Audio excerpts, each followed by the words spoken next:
Pengertian teori atom Bohr. Model atom Bohr mengemukakan bahwa atom terdiri dari inti berukuran sangat kecil dan bermuatan positif diiringi oleh elektron bermuatan negatif yang mempunyai orbit. Dan inilah contoh gambar atom Bohr. Langsung ke berikutnya. Penjelasan teori atom Bohr. Niels Bohr mengajukan teori atom Bohr ini pada tahun 1915 karena model atom Bohr merupakan modifikasi pengembangan dari model atom Rutherford. Beberapa ahli kimia menyebutkan dengan teori atom Rutherford-Bohr. Walaupun teori atom Bohr ini mengalami perkembangan, namun kenyataannya model atom Bohr masih mempunyai kelemahan. Namun demikian, beberapa poin dari model atom Bohr dapat diterima, tidak seperti teori atom Dalton maupun teori atom Rutherford.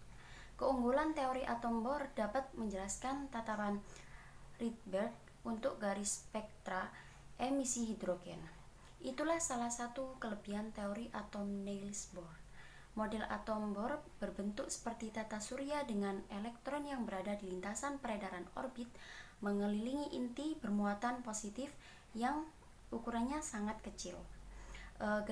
Gaya gravitasi pada tata surya secara matematis dapat diilustrasikan sebagai gaya kolom antara nukleus inti yang bermuatan positif dengan elektron bermuatan negatif.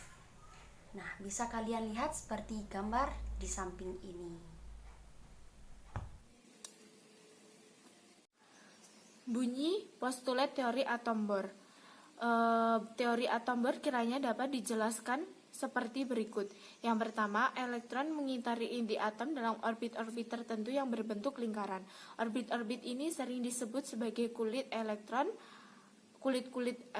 yang dinyatakan dengan notasi KLMN dan seterusnya, yang secara berurutan sesuai dengan N sama dengan 1, 2, 3, dan 4 dan seterusnya. Dan yang kedua, elektron dalam tiap orbit mempunyai energi tertentu yang makin tinggi dengan makin besarnya lingkaran orbit atau makin besarnya harga N.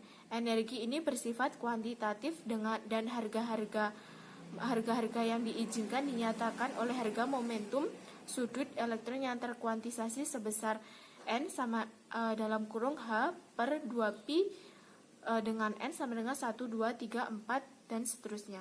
Yang ketiga, selama dalam orbitnya elektron tidak memancarkan energi dan dikatakan dalam keadaan stasioner. Keberadaan elektron dalam orbit stasioner ini dipertahankan oleh gaya tarik elektrostatik elektron oleh inti atom yang diseimbangkan oleh gaya sentrifugal dari gerak elektron.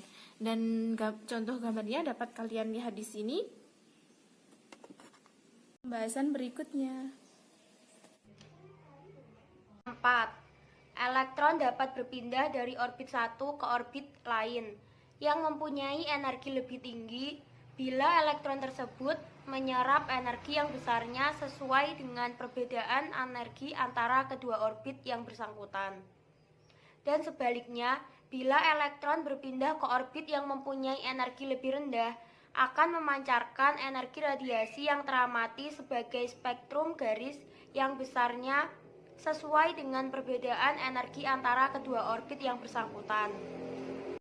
5. Atom dalam molekul dikatakan dalam keadaan tingkat dasar atau ground state apabila elektron-elektronnya menempati orbit-orbit sedemikian sehingga memberikan energi total terendah. Dan apabila elektron-elektron menempati orbit-orbit yang memberikan energi lebih tinggi daripada energi tingkat dasarnya, dikatakan atom dalam tingkat tereksitasi atau excited state. Atom dalam keadaan dasar lebih stabil daripada dalam keadaan tereksitasi.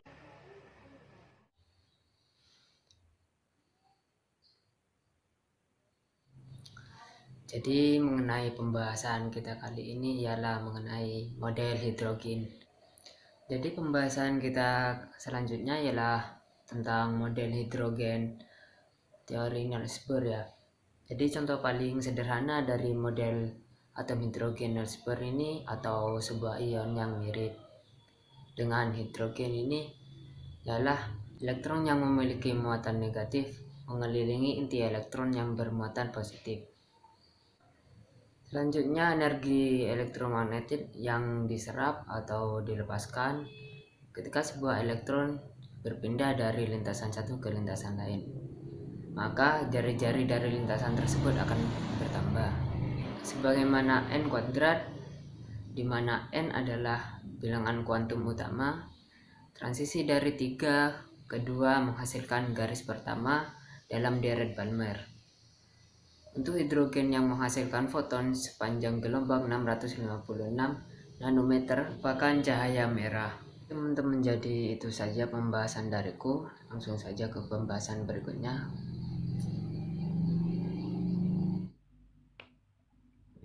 Walaupun dinilai sudah revolusioner, tetapi masih ditemukan kelemahan dari teori atom Bohr, yaitu 1. Melanggar asas ketidakpastian Heisenberg karena elektron mempunyai jari-jari dan lintasan yang telah diketahui. Yang kedua, model atom Bohr mempunyai nilai momentum sudut lintasan ground state yang salah.